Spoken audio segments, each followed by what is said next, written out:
They say love can conquer all, but what happens when that love is tested by betrayal secrets and the harsh reality of public scandal? In this tangled web of devotion and deceit, Tessa believed she had the perfect life with the man of her dreams. She gave up everything: her career, her passions, her independence, to be the dutiful wife. But when whispers of a mistress named Jade turned her world upside down, Tessa was forced to confront the unthinkable. Little did she know the greatest shock was yet to come, because Jade wasn't just any mistress. She held secrets explosive enough to destroy everyone involved. Tessa Martin never imagined her life would become the stuff of headlines. She was raised in a small town called Willow Creek, nestled in the rolling hills of Tennessee, far from the glitz and glamour of big cities like New York or Los Angeles. Growing up, her dreams were simple: have a loving family, a cozy home, and perhaps a small cafe where people could gather over warm cups of tea. Her father, George Martin, worked in carpentry, and her mother, Linda, spent her days tending a small greenhouse filled with flowers. Tessa's childhood was quiet and unremarkable, but she longed for more. Fate intervened when she met Daniel Preston. He was visiting Willow Creek on business, assessing land for a real estate development project. With his charismatic smile and big city ambitions, Daniel set Tessa's heart racing. She fell quickly convinced that fate had dropped a fairy tale romance right into her lap. Little did she know this was just the beginning. Within weeks of meeting Daniel, Tessa found herself enthralled by his stories of corporate boardrooms, lavish dinners, and weekend getaways on private yachts. He proposed to her 6 months later, kneeling in front of the greenhouse she'd grown up helping her mother manage. Tessa's parents were wary. Daniel's life seemed too different from theirs. But love has a way of blinding us to warning signs. Daniel promised Tessa the world travel comfort support to pursue her dream cafe. In return, Tessa left Willow Creek to live with him in Seattle, Washington, stepping into a life of sophistication and potential she had only glimpsed in magazines. Her heart soared at the thought of building a future with Daniel. But as the wedding approached, Tessa noticed subtle changes. Daniel's phone seemed glued to his hand, and he often left the room to take calls. There were hushed conversations and urgent trips out of town, small hints at bigger secrets waiting to emerge. The couple opted for a small private ceremony at a lakeside lodge near Snoqualmie. Only a handful of close friends and Tessa's immediate family were invited. Daniel's family, consisting of his mother, Lorraine Preston, and his older sister Victoria, were formal and polite. But Tessa couldn't shake the sense they disapproved of her. Lorraine, in particular, was icy, murmuring about Tessa's lack of pedigree. Despite this, Tessa was determined to make the best of her wedding day. They exchanged heartfelt vows, tears glimmering in their eyes. For Tessa, it was a dream come true, a fresh start in a new city with the man she loved. She had always believed that love conquers all, and she was certain it would bridge whatever gap existed with Daniel's family. Shortly after the wedding, however, Daniel's behavior shifted again. He became more secretive, left for last-minute business trips, and returned home with a tension simmering beneath his polished exterior.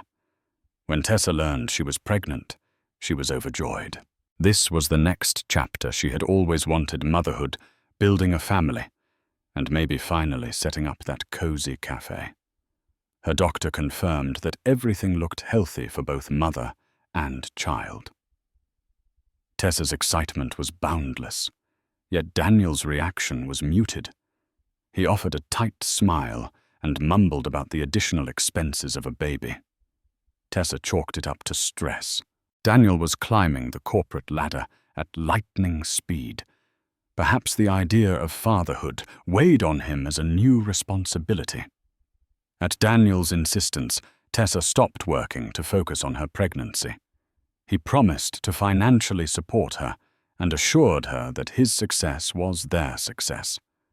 Trusting him, Tessa gave up the part-time marketing job she'd landed in Seattle. No more stable income of her own, no more personal savings, just absolute reliance on Daniel. It was a leap of faith she took without hesitation. As Tessa settled into her pregnancy, she couldn't help noticing Daniel's increasing distance.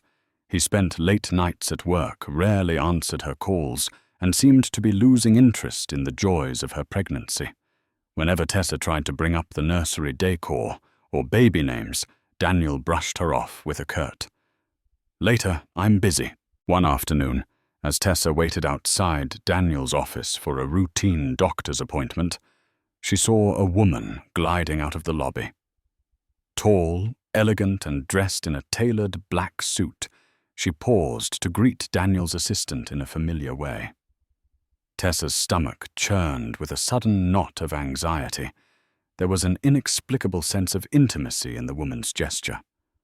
When Tessa asked Daniel later who the woman was, he claimed she was just a consultant named Jade Williams.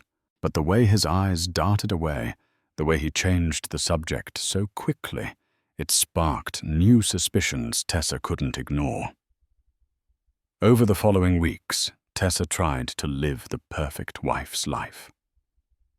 She entertained Daniel's colleagues at dinner parties, looked after her growing bump, and appeared gracious whenever his mother dropped by unannounced, offering criticisms about how Tessa was handling her pregnancy. Daniel's success reached new heights. He purchased a sleek condo overlooking the Puget Sound, which dazzled Tessa at first.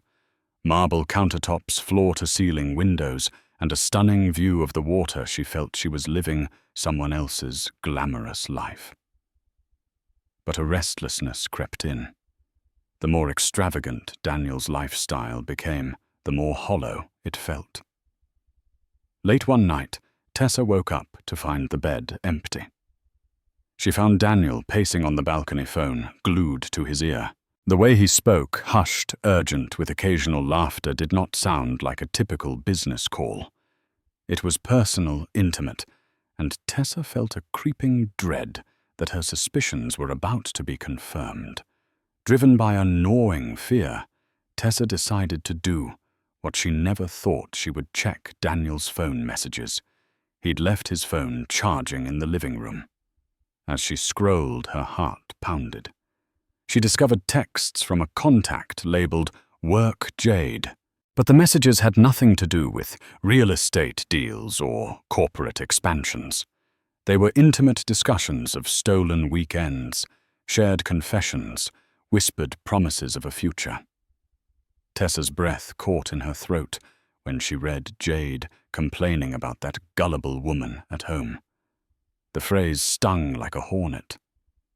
When Daniel found Tessa, tears streamed down her face. She demanded answers, but he merely snatched his phone away. He called Tessa paranoid, overreacting because of the pregnancy hormones. His gaslighting ignited a confrontation so fierce that Tessa feared she would go into early labor. The beautiful marriage she had sacrificed so much for was now on the brink of collapse.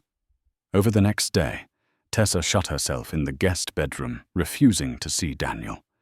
She replayed their entire relationship, questioning every gesture, every promise. Daniel eventually came to her arms, laden with roses and an apology on his lips. He swore that nothing serious was happening. It was just flirting gone too far. He assured Tessa that Jade meant nothing, that he would cut ties immediately. Desperate to believe him, Tessa agreed to give their marriage another chance. She demanded that he block Jade from his phone, that he never see her again. Daniel promised he would. She wanted to believe she could forgive him. After all, she was carrying their child, and she still loved him deeply. But Tessa's instincts nagged her. Even as she accepted his apology, something in Daniel's eyes told her he wasn't ready to let go of Jade. Secrets and half-truths still lingered in the shadows. A few weeks later, Tessa's anxiety worsened. Daniel resumed his mysterious late-night calls, And once again, Tessa suspected Jade was still in the picture. She confided in her best friend, Sarah Dixon, whom she'd known since high school. Over coffee, Tessa poured out her suspicions and heartbreak. Sarah, outraged, demanded that Tessa consider leaving Daniel. But Tessa felt trapped. She had no job, no savings, and a baby on the way. She had sacrificed everything, her autonomy, her old life, to support Daniel's dreams. So Tessa tried to focus on self-care, prenatal yoga journaling, and prepping for the baby's arrival. Yet the tension with Daniel never eased. His phone never left his side. He became more irritable, snapping at Tessa for trivial things. She wanted to believe that these were just growing pains of impending fatherhood.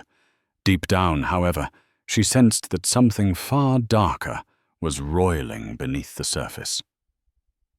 One rainy afternoon, Tessa was reviewing baby names on her laptop when the doorbell rang. Thinking it was a package, she answered casually, only to find Jade Williams herself standing on the doorstep. She introduced herself with a breezy confidence that made Tessa's heart pound. Jade looked impossibly put together in a tailored burgundy coat, her glossy hair slicked back in a sophisticated bun. Jade offered a disarming smile. "May I come in?" Tessa, she asked, as if this were a polite social call. Before Tessa could respond, Jade stepped across the threshold, scanning the condo's interior like she owned the place. Tessa's voice trembled when she finally spoke. "Daniel isn't here." Jade shrugged, feigning nonchalance. "That's fine. I actually came to speak with you." Tessa braced herself, dread coiling in her stomach. She had no idea what Jade might reveal, but she sensed nothing good could come from this encounter. Tessa stood frozen near the couch, her fingers trembling slightly as she clutched the back of the armrest. The air inside the condo felt too still, as if it were holding its breath. Across from her, Jade Williams, tall, poised, and unnervingly composed, leaned against the kitchen island with the casual elegance of someone who didn't feel like a guest. She looked like she belonged there, and that unsettled Tessa more than anything. "Would you like some tea?" Tessa asked finally, her voice brittle, almost mechanical. Jade raised an eyebrow, a faint smirk tugging at the corners of her lips. "Tea? That's adorable, but no. I didn't come here for pleasantries." Tessa nodded stiffly and took a deep breath. "Then what did you come for?" Jade's smile faded. She stepped forward, her heels clicking lightly against the hardwood floor. "To tell you the truth your husband keeps dancing around like it's some inconvenient rumor." Tessa's stomach tightened. "He told me it was just a fling," she said, trying to steady her voice. "A mistake. Nothing serious." Jade let out a dry, humorless laugh. "A fling?" She crossed her arms, the rich burgundy of her coat making her look like she'd stepped out of a fashion editorial. "That's cute. Daniel and I were together for nearly a year. He didn't just flirt with me. He built a life with me in secret. We had weekend getaways, shared bank accounts, business plans." Tessa flinched. The words sliced deep, but she refused to let Jade see her break. "Then why are you here now? If you were so important to him, why is he with me?" Jade's eyes flashed. "Because you were always the perfect front, the small-town sweetheart who gave up everything to be his pretty little wife. He needed someone like you, respectable, wholesome, to show his investors and clients that he was stable. I was the backroom deal, the one who actually helped him close those million-dollar contracts." Tessa blinked. "What are you talking about?" Jade reached into her purse and pulled out her phone. She tapped through a few photos and held it out. Tessa hesitated, then took the phone with unsteady hands. Her breath caught as she scrolled Daniel and Jade on a yacht in Vancouver, arms around each other, at a luxury resort in Whistler, laughing over candlelit dinners. In one photo, Daniel was kissing Jade's forehead with a tenderness that shattered Tessa's composure. "Why are you showing me this?" she whispered. "Because you need to stop living in that delusion," Jade said. Her voice wasn't cruel, but it wasn't kind either. It was resolute. "I'm suing him. For breach of contract and emotional distress. But before I burn the whole house down, I thought you should know exactly who you married." Tessa looked up sharply. "You're suing him?" "What kind of contract?" Jade smiled, but this time it was razor sharp. "Daniel promised me a partnership in a real estate venture. I gave him access to my father's investor network. I put my name on proposals, helped him land clients. In return, he promised me equity ownership and, yes, our own future. That was the deal. And when I found out he was playing house with you, he tried to erase me, like I was a mistake to delete." Tessa's head spun. "So this is revenge." "This is justice," Jade corrected calmly. Then she leaned in a little. "But that's not the worst of it." Tessa backed away instinctively. "There's more." Jade's gaze softened for the first time, though it was still tinged with sadness. "I was pregnant once. His baby." Tessa's hands flew to her stomach involuntarily. "What? He convinced me to get rid of it?" Jade continued. "Told me it wasn't the right time, that it would ruin everything he was working for. Promised we'd try again later when things settled down. I was stupid enough to believe him." Tears stung the corners of Tessa's eyes. "You had an abortion?" Jade nodded. "He drove me to the clinic, waited in the parking lot. Didn't even hold my hand." She looked away for a moment, collecting herself. "That's when I realized he never intended to build anything real with me. Or you. He's not capable of loyalty. He uses people, then discards them when they're no longer convenient." Tessa couldn't breathe. Her world spun on its axis. Everything Daniel had said, every hollow apology, every soft-spoken reassurance, it all unraveled into lies. And now here was Jade standing in the middle of her living room, peeling back the last layer of the man she thought she knew. "I'm sorry," Jade said softly. "Not for loving him, but for thinking he could ever love anyone." For a long moment, neither woman spoke. Tessa's tears spilled freely, now hot and silent. Jade placed her phone back in her purse and walked to the door. "I won't bother you again," she said, "but I hope for your sake and your child's. You see him clearly now." And with that, Jade left quietly, without slamming the door, without drama. Just a final echo of stilettos down the hall, and silence. Tessa stood alone, her hand on her belly, her heart breaking in a dozen different directions. Jade didn't finish her sentence yet. Tessa understood the implication. The blow was devastating, unraveling every dream she had pinned on Daniel. She could hardly breathe as Jade recounted how Daniel had arranged for Jade's procedure, settling the matter discreetly, leaving Jade bitter and regretful. That was the moment Jade decided she wouldn't be brushed aside. "You and I both know Daniel isn't the man he pretends to be," Jade said with a chilling calm. "He's a smooth talker, a manipulator. That's why I'm going to make sure he pays for what he's done legally, financially, and publicly, if necessary." Tessa felt faint fury intermingling with heartbreak. She wanted to scream to throw Jade out of her home. But she was also terrified. Jade was no mere fling seeking revenge. She was a savvy professional who knew exactly how to dismantle Daniel's facade. and Tessa was carrying his child bound to him indefinitely. When Daniel finally returned home, Tessa cornered him with Jade's revelations. She demanded the truth. Had he really forced Jade to terminate her pregnancy? Had he lied about the depth of their relationship? Daniel's reaction stunned Tessa.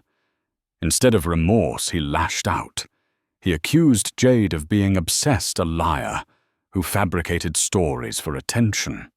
She wants my money and wants to destroy our marriage because I chose you over her, he yelled.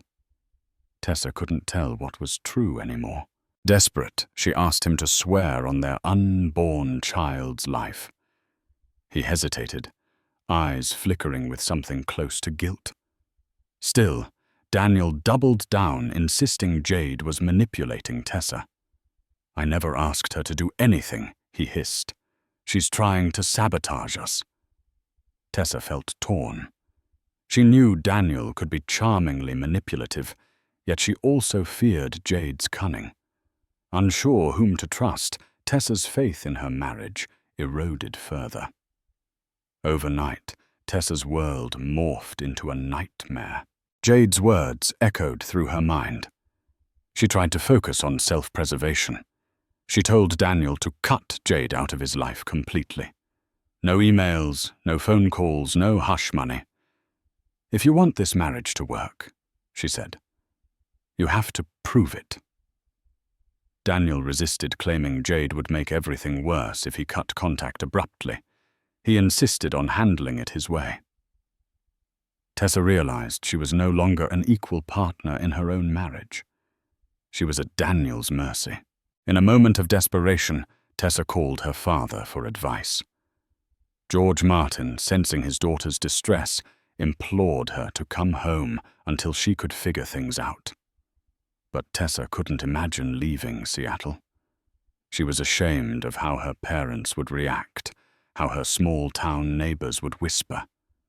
She resolved to stand firm to weather this storm alone, though she felt more isolated than ever.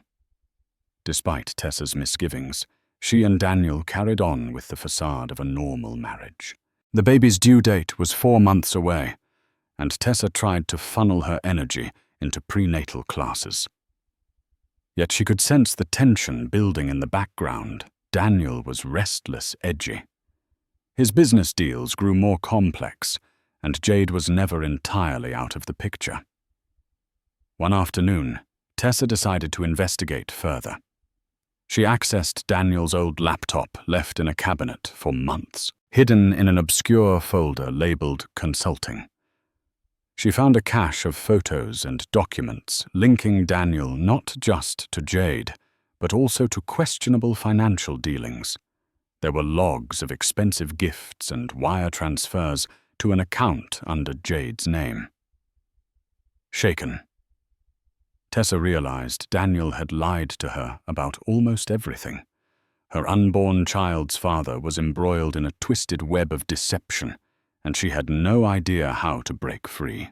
The knock on the door came just as Tessa was folding a basket of freshly laundered baby onesies. She moved slowly, her belly heavy with the weight of nearing motherhood, and opened the door to find Daniel standing stiffly, his face pale and his jaw clenched tight. What now? She asked tiredly, sensing more bad news before he even spoke. Daniel didn't answer right away. Instead, he handed her a thick white envelope with a stamped seal on the front. She took it with a frown and scanned the label.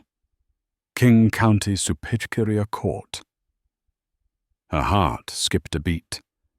She tore the envelope open with trembling fingers and unfolded the official-looking documents.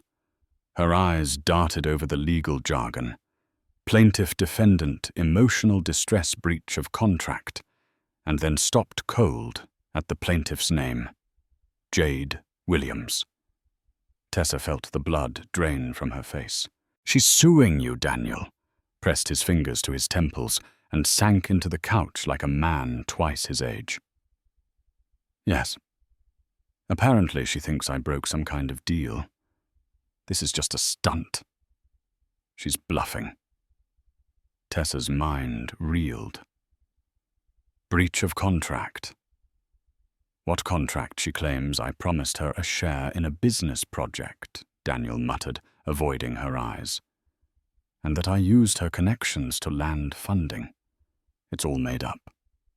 She's angry that I cut her off, and now she's trying to ruin me. Tessa's pulse pounded in her ears as she flipped through the pages. The complaint was scathing and detailed. Jade alleged that Daniel had entered into a verbal agreement, supported by emails and text messages, promising her a role as a partner in a new development firm. In exchange, she had introduced him to high-value investors and given him access to insider contacts. She further claimed that the relationship had been both personal and professional, and that when Daniel severed ties, he not only broke her heart, he sabotaged her career. She even has screenshots, Tessa whispered, reading from the page. Photos, voicemails, she kept everything. Daniel stood up abruptly and started pacing. She's trying to extort me. If I pay her off, she'll walk away, but I won't give her a dime. She's going public with this, Tessa said numbly, still staring at the legal complaint. This isn't just about money, is it? He stopped pacing. No, he said flatly. It's about reputation and control. Within days, the story hit the local press. A leaked copy of the lawsuit appeared on a gossip blog, and soon every corner of Daniel's professional world was buzzing. Headlines splashed across business sections and real estate forums. Seattle power broker hit with explosive lawsuit from former mistress and business associate. Lawsuit alleges transactional romance with promises of equity and silence. Tessa watched it unfold like a slow-motion car crash. Her phone began buzzing with messages from people she hadn't spoken to in years, some offering condolences, others seeking gossip. She stopped answering altogether. At the grocery store, she noticed a cashier glance at her stomach, then quickly look away. The shame was unbearable. Daniel tried to put on a brave face, but he was unraveling. He spent late nights with his attorney, Margaret Liu, reviewing documents and preparing a defense strategy. Margaret, cold and clinical, advised him to discredit the mistress before she discredits you. She recommended painting Jade as an opportunist with an axe to grind. Tessa sat through one of their meetings, feeling invisible. At one point, Margaret looked directly at her and said, "It would be helpful if Mrs. Preston didn't speak to the press under any circumstances." "I haven't," Tessa said, her voice small. "Let's keep it that way." The condescension stung, but Tessa bit her tongue. She had bigger things to worry about. The lawsuit wasn't just about Daniel and Jade anymore, it was about her too. Her name wasn't in the complaint, but she was the pregnant wife, the one paraded in tabloids as the humiliated victim. Paparazzi began showing up outside their condo, hoping to catch a photo of the other woman and the betrayed mother-to-be. Tessa closed the blinds, turned off the news, and avoided the internet altogether. One afternoon, while Daniel was out meeting with his legal team, Tessa sat in the nursery, folding baby clothes with mechanical hands. Her back ached, her feet were swollen, and her chest burned with resentment.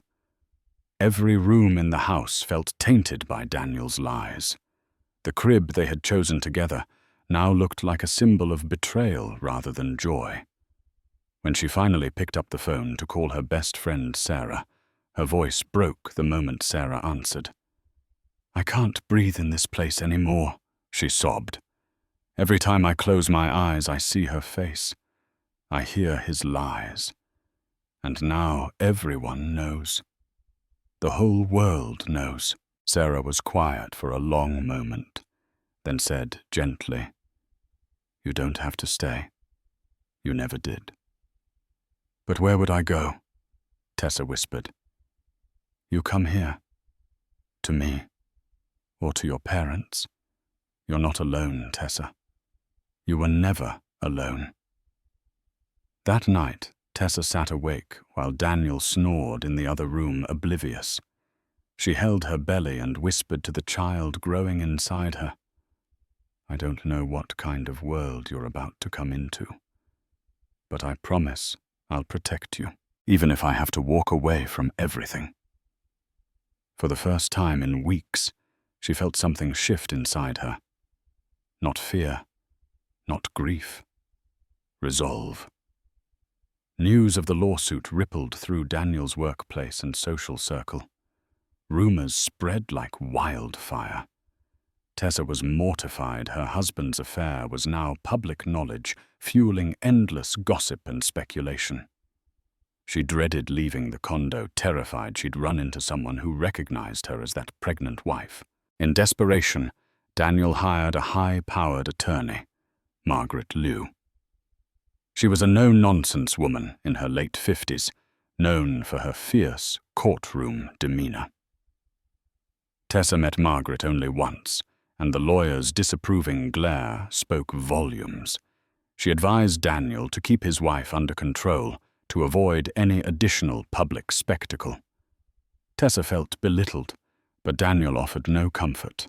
That night, Tessa slept alone again. Daniel spent hours in his study, conferring with Margaret and other associates. Tessa realized with painful clarity that Daniel was more concerned about saving his career than mending their broken trust or protecting her from public humiliation. Just when Tessa felt she had no one to turn to, she received a call from an old acquaintance, Victoria Preston, Daniel's sister. Victoria had been reserved at the wedding, and Tessa always thought she shared Lorraine's disdain. However, Victoria seemed genuinely worried about Tessa and the baby. When they met for coffee, Victoria explained that she had long suspected her brother's dark side. Daniel has a pattern, she confessed. He charms people, uses them, then discards them. I've seen him do it in business deals and in relationships. Victoria suspected Jade was only one piece of a larger mosaic. She also hinted that Daniel might have misappropriated funds, forging documents to cover his tracks. Stunned, Tessa broke down, confessing her fears of being trapped without resources. Victoria held her hand, promising that if Tessa needed help, financial or legal, she would stand by her side. For the first time in weeks, Tessa felt a glimmer of hope. A pivotal court hearing arrived, one that would set the tone for the upcoming trial. Jade's attorney, a cunning man named Bryce Oakland, presented an array of evidence emails, text messages, and even recorded phone calls in which Daniel made explicit promises of financial support and business ownership. Tessa attended the hearing, her pregnant belly now quite noticeable. She listened in horror as Jade's claims painted Daniel as manipulative, controlling, and unscrupulous. Every piece of evidence seemed to confirm Jade's version of events. Worse, Jade declared that Daniel had asked her to take care of a pregnancy to avoid complications in his personal life. While Daniel's lawyer fought to discredit Jade, Tessa could see that the truth was more complicated than Daniel's denials.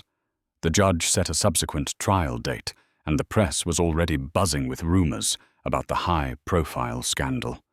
Tessa's life, already in tatters, was about to be dissected publicly. Later that night, Tessa confronted Daniel once more. She demanded he tell her everything. No more lies, no more half-truths. Sensing he was cornered, Daniel finally confessed. He admitted that he and Jade had been entangled in a long-term affair. He had indeed encouraged Jade to have an abortion when she became pregnant months before Tessa did.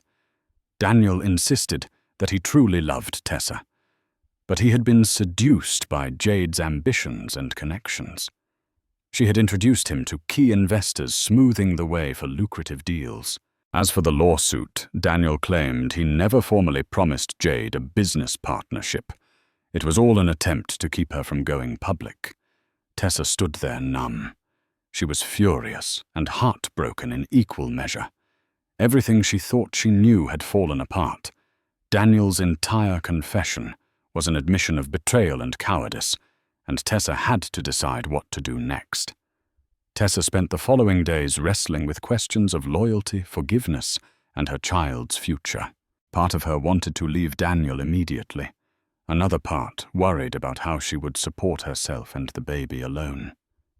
Even if she fled Jade's lawsuit, and the public scandal would follow her everywhere. Victoria urged Tessa to file for separation and offered to help financially. Tessa hesitated, feeling guilty accepting help from the sister of the man who had wronged her. Then Lorraine Preston, Daniel's frosty mother, compounded Tessa's turmoil by showing up unexpectedly.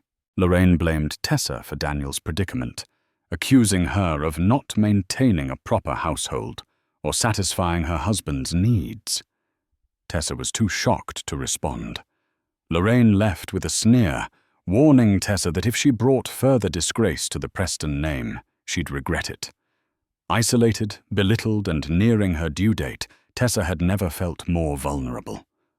One evening, Tessa's phone buzzed with an unknown number. Expecting another reporter, she answered wearily, only to find Jade on the line. "We need to talk," Jade said softly. Tessa bristled, but Jade insisted it wasn't a trap or intimidation tactic. She wanted to meet woman to woman. Reluctantly, Tessa agreed. They met at a small cafe away from the city's prying eyes. Tessa expected a combative exchange, but instead Jade shared her own story. A troubled childhood, a string of toxic relationships, and her desperation to make something of herself. She admitted that while she'd known Daniel was married, she was drawn to his promises of building a business and a family away from prying eyes. Tessa was torn between anger and a strange sympathy. For the first time, she saw Jade not as a villain, but as someone Daniel had also manipulated. Yet Jade was still intent on winning her lawsuit, and Tessa wasn't sure how that would benefit anyone. Back at home, Daniel seethed when he learned of Tessa's meeting with Jade. He accused Tessa of conspiring against him, taking the mistress's side. Tessa retaliated angrily, reminding him that he'd created this mess. She was merely trying to protect herself and their baby. Feeling cornered, Daniel made a bold move. He filed a countersuit against Jade for defamation. His legal team argued that Jade's claims were baseless, designed to extort money.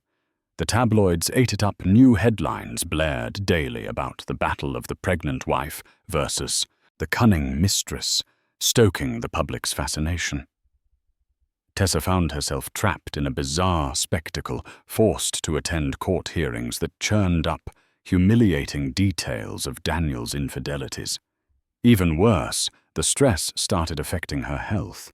Her obstetrician warned her that her blood pressure was dangerously high, cautioning that persistent stress could endanger the pregnancy.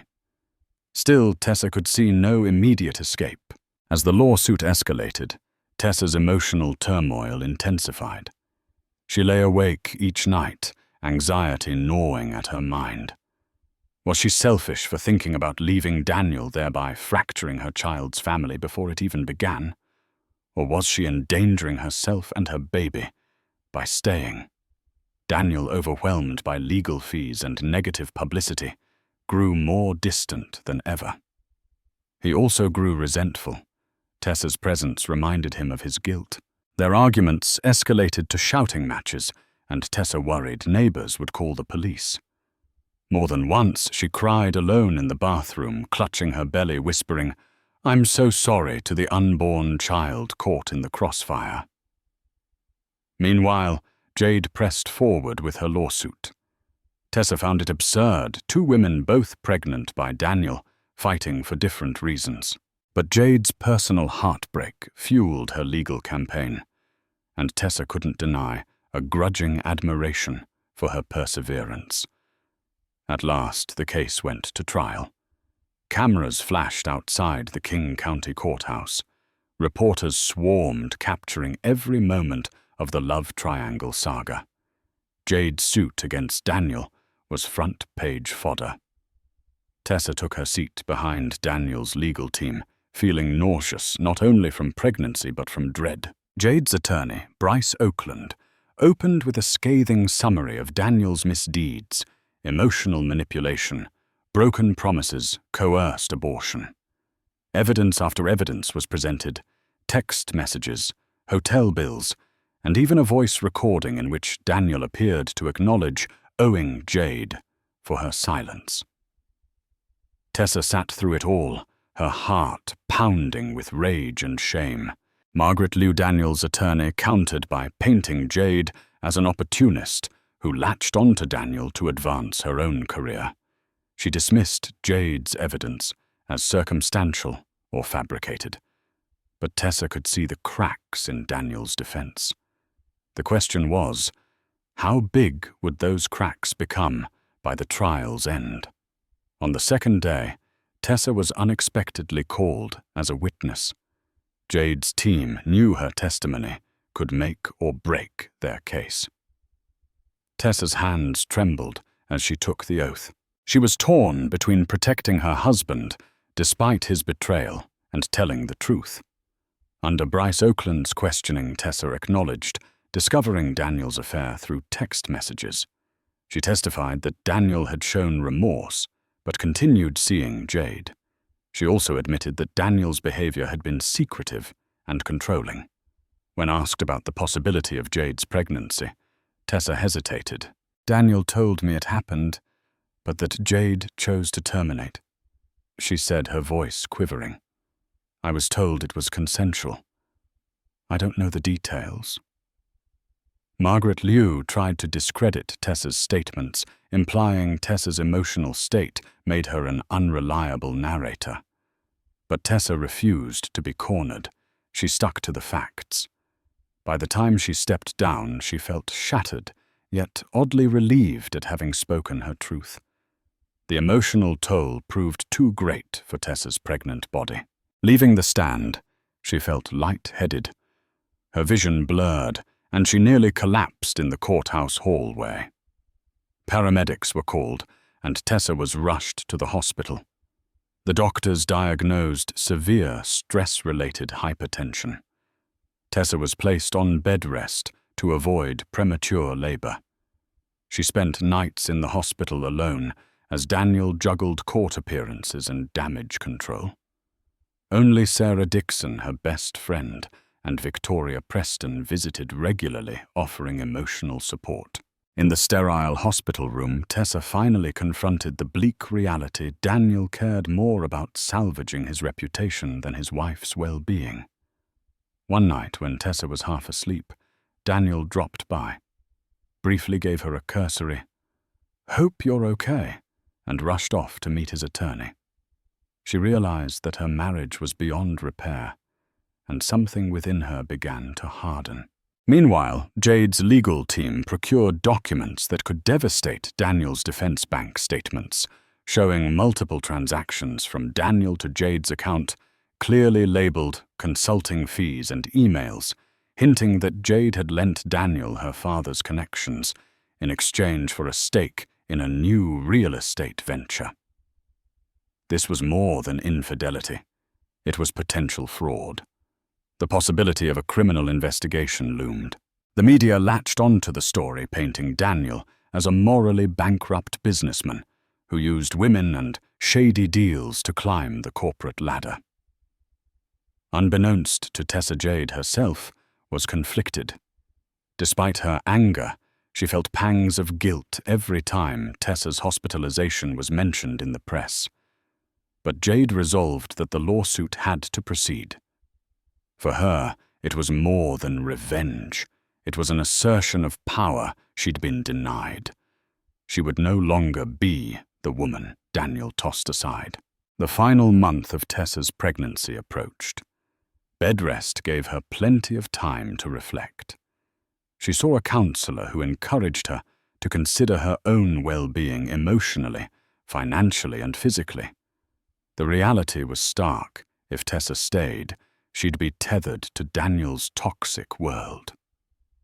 During a quiet afternoon at home, she'd been released from the hospital under strict orders to rest. Tessa made her decision. She packed a suitcase, called a taxi, and headed to Victoria's townhouse.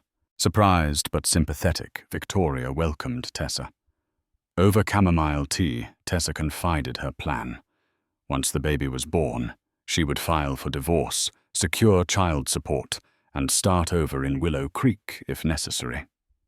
Victoria praised her courage, assuring Tessa that she'd help however she could. For Tessa, it felt like a weight lifting off her shoulders. She might be pregnant and vulnerable, but she wasn't powerless anymore.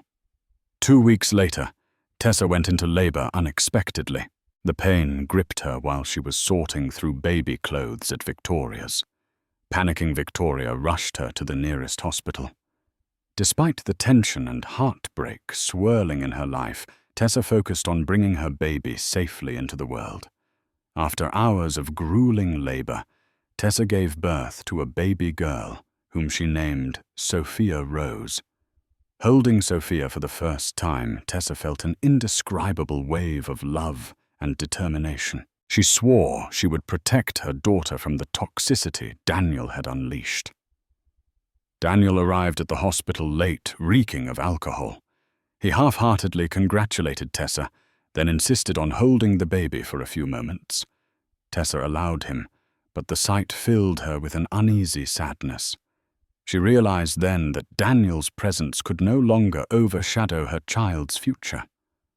This was Sophia's beginning, and Tessa intended to make it a bright one. While Tessa was still recovering, the court rendered its verdict on Jade's lawsuit.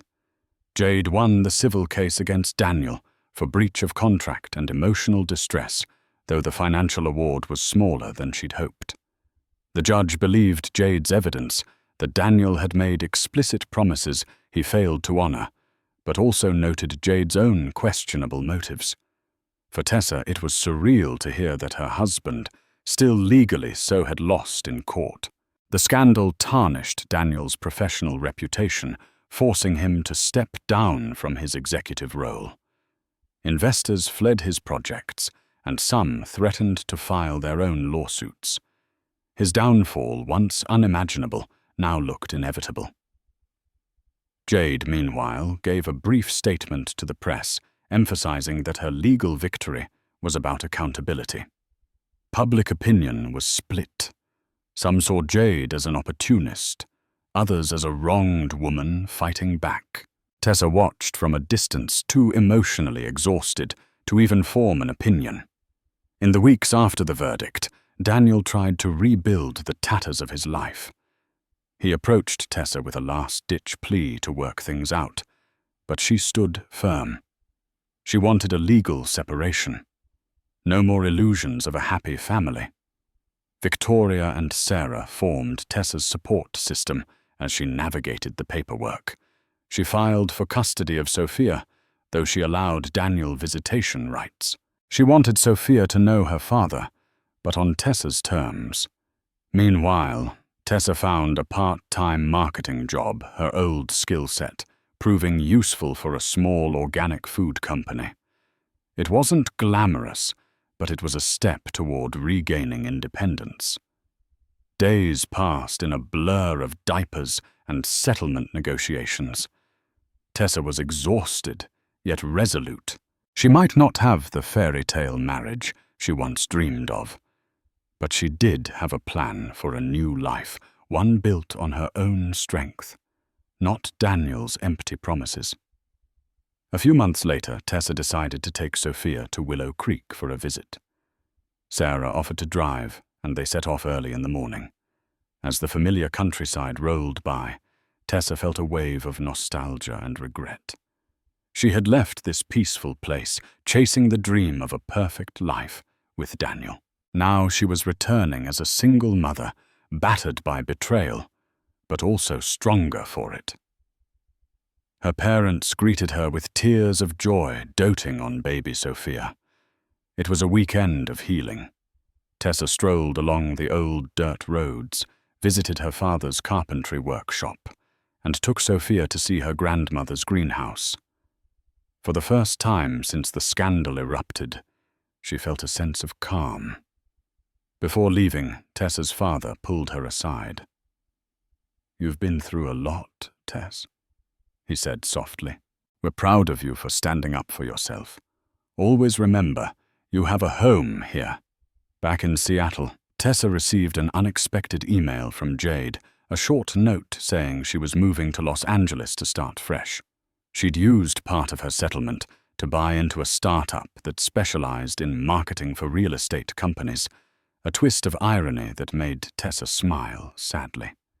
Jade added that she felt no ill will toward Tessa, wishing her and the baby well. Tessa replied with a brief message wishing Jade luck. It was a peculiar sense of closure. Once Jade had been the villain in Tessa's life, but now Tessa saw her as another victim of Daniel's manipulations, albeit one who fought back vigorously.